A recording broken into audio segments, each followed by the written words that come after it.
violence or no other kind of violence. Get away! I could be at work, at school, in my car, I can still get shot by the police, but I can get shot anywhere. So it is what it is.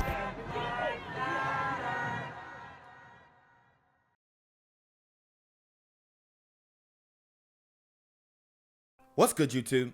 It's the Black Gen Z Mindset. Make sure you go ahead and like, comment, share, subscribe.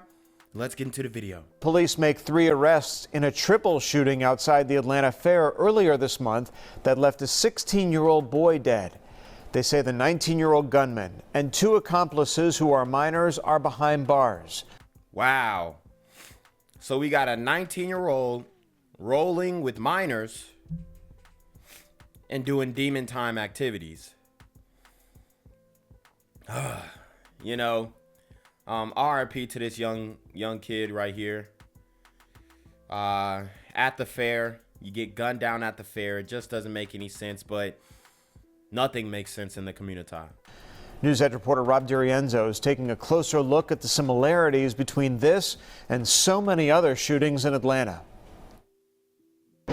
16-year-old Joshua Adetunji was one of the 3 teens shot outside of the Atlanta Fair one Saturday evening earlier this month. The other 2 pulled through, but the Creekside High freshman did not. Earlier today, investigators made a major announcement in the case. We are happy to announce here today that all of the persons that were involved in this incident are in custody. Atlanta homicide detectives say they've arrested the teens they think are responsible for ending Joshua Adetunji's life outside of the Atlanta Fair earlier this month. 2 of those individuals are juveniles, and one of those individuals is 19-year-old Marquez Harris. Police say Harris fired the gun that killed Adetunji and hurt 2 other teens. Harris and 2 other suspects, who police say were accomplices, have been charged with felony murder.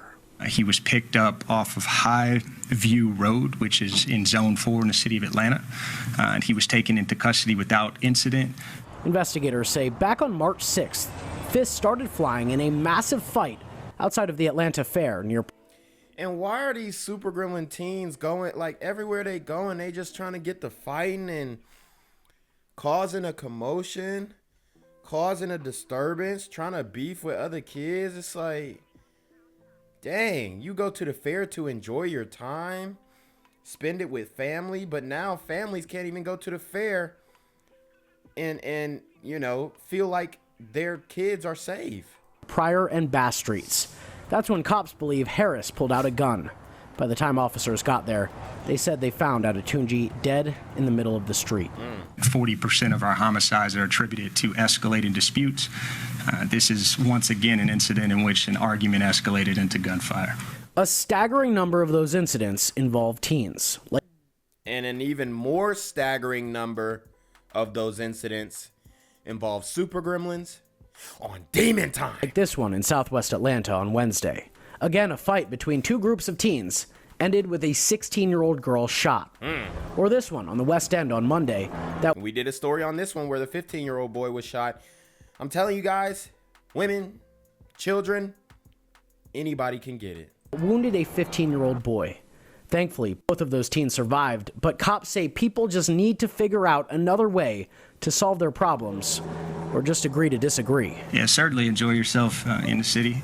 Enjoy yourself when you go out, and just everybody just needs to take a deep breath.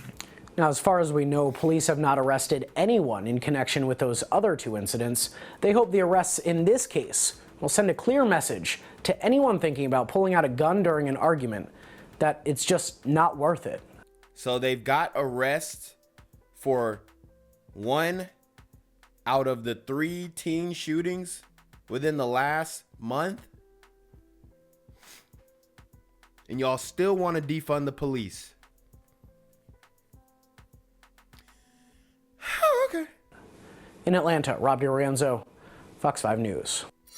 With crime on the rise across the city, a canvass through Atlanta neighborhoods aims to put an end to the violence. A group of men pushed out the message one day after a man was shot and killed on Clifton Road. The group started at an apartment complex in southwest Atlanta where a murder recently happened. They went door to door, passing out resources and letting young people know there are other solutions besides violence. They going door to door like the Jehovah's Witness, trying to stop these super gremlins from getting on demon time. And although I respect the hustle, it's not gonna work. It's not gonna work. As a matter of fact, if you knock on the wrong super gremlin's door, you might get clapped too. I'm just saying.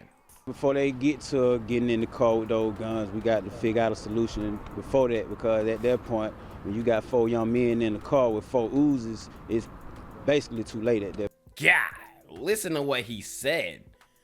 4 teen super gremlins with 4 Uzis. That's a scary sight. So we got to get them before they get in the car, before they get to the guns. And in our community, like it's rapidly to where these young people getting these guns at 12, 13 years old.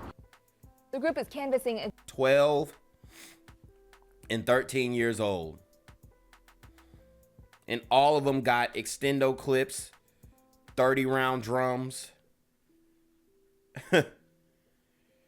Sheesh. again tomorrow in the area of MLK Jr. Drive in Southeast Atlanta. Uh-oh, MLK. Y'all be careful out there 12, now. 13 years old. The group is canvassing again tomorrow in the area of MLK Jr. Drive in Southeast Atlanta. I'm here on the corner of MLK and Frederick Douglass, where a shooting just took place. And as you can see, it's a pretty rough area. So I'm basically risking my life reporting on this madness. So make sure you do me a favor and hit the subscribe button. Like the video, hell, share the video. And make sure you go ahead and leave a comment down in the comments section to continue the discussion on how we can find solutions to all this son violence in the streets. I'm Jenquavius Jackson, here live, reporting from Atlanta, Georgia, BGZM News 17. Men from all over Metro Atlanta came together to canvass along Campbellton Road. The group went door to door, handing out resources in hopes it will cut down on violence in the city, especially with incidents involving teens. News Edge reporter Eric Perry has their story. A sea of support and love from Campbellton Road as a group of African-American men from all over Metro Atlanta. Wow. This is the first time I've ever heard the news mention race. Ever. A group of African American men. All right, now. Came together to do their part to curb the violence in the community, but specifically cases involving youth. We're just out here to let these young men and their families know that we love them and we're here to support them. It's all about getting out, making sure that the young people and their parents know that they have options. And so we just want to move through the community in love. Here's the sheet we passing out. It says what's on Marty's shirt, we love you too much. And so we love you too much to let you just be out here. The men are from a laundry list of organizations. And, you know, I like the message. The issue is y'all might care more than their parents. Like, y'all care more than these super gremlins' parents. That's the problem. These men can't be with these kids 24/7. And if they were, half of them would be dead right now. And handed out flyers with information to resources and organizations, but also just wanted to have a conversation with those in the area. Doing some community outreach. We're trying to offer some services at the YMCA. It's called Black Man Lab. You should check it out. It's some resources on there for Black Man Laugh. And I'm gonna tell you what, man. We laughing too much. We laughing too much. These super gremlins, they doing these drive-bys, they hitting these licks, and they laughing on their way home. They dragging old ladies out the car, robbing old ladies at gunpoint, jacking Ubers, breaking into car windows. They laughing, rolling up blunts, dedicating it to the dead people that they killed. It's too much laughing going on. Scholarships for high school seniors too. All right. Thank you. Not enough presence, not enough male presence, not enough support around here, not enough boots on the ground of what we're doing today. I do believe that if our people knew that there was support out here for them, that they would take full advantage of it, and that's the purpose. See, that's the thing.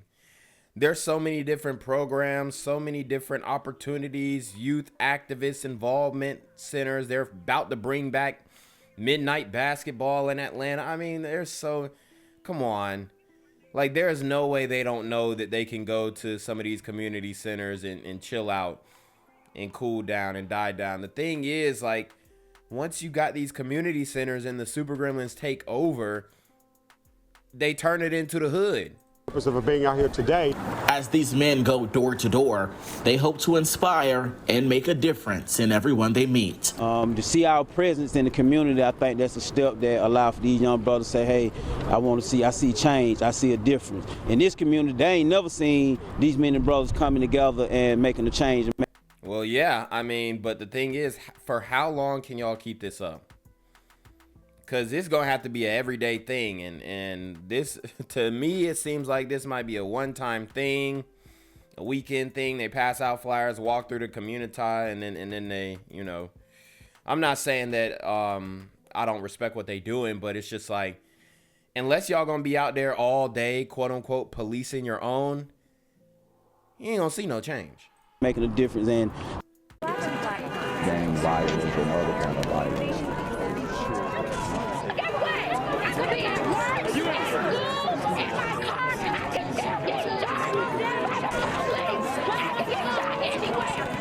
So it is what it is.